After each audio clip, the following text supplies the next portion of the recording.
जहाज़ को छोड़ देना चाहिए। चनाचा कैप्टन वाल ने अमले के अफराद से कहा, अब वो जहाज़ छोड़ दें और कहीं पनाह लें। चंद घंटों की जदोजहद के बाद वो बर्फ़ की सख्त चट्टान पर पहुंच गए। वो जहाज़ से ज़रूरी सामान भी ले गए थे, जिससे उन्होंने खैमों की एक आर्जी पनाहगाह तैयार कर ली। जहाज़ की तबाही यकीनी थी, फिर भी वाल पुरउम्मीद था कि शायद जहाज़ के कीमती सामान को बचाया जा सके। उसने वायरलेस के ज़रिए इमदाद तलब की।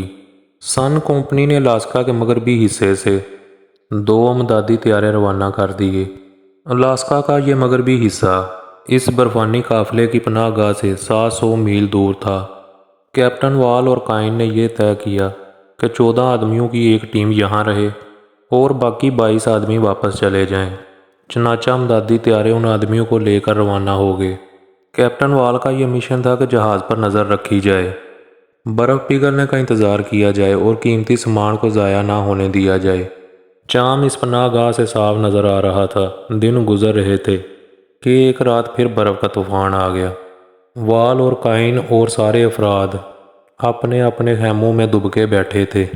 सर्दी से बचाव का माकूल इंतज़ाम होने के बावजूद इन बर्फ़ानी तूफ़ानों से हरासां थे। इन जैसे तूफ़ानों से पहले भी उनका वास्ता पड़ा था, लेकिन ऐसा कभी नहीं हुआ था कि उन्हें जहाज़ से महरूम होकर बर्फ़ानी चट्टानों में पनाह लेनी पड़े। आखिर ये सर्द तरीन खौफनाक तूफ़ानी रात भी गुजर गई। सुबह हुई तब वाल और काइन खैमों से बाहर निकले। उन्होंने सामने नज़र दौड़ाई और बहुत हैरान हुए। जहाज़ अब वहाँ नहीं था, दूर दूर तक कहीं नज़र नहीं आ रहा था। सब लोग सख्त हैरान और परेशान थे।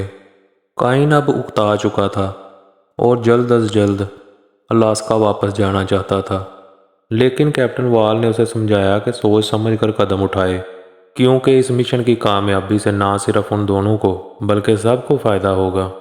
और काइन ने इस बात में सर हिला दिया।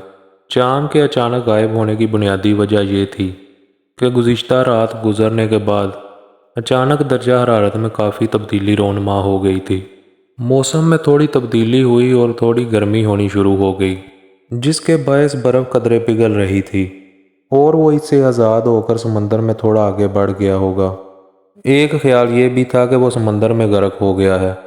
परेशानी के कुछ दिन और गुजर गए। तीसरे दिन सुबह जब वाल और काइन बातों में मसरूफ़ थे तो बाहर मलाहों की चीखने की आवाज़ों ने उन्हें चौंका दिया। वो चाम चाम के नारे बुलंद कर रहे थे और जब ये दोनों पनाहगाह से बाहर निकले तो उनकी हैरत की इंतहा नहीं रही थी।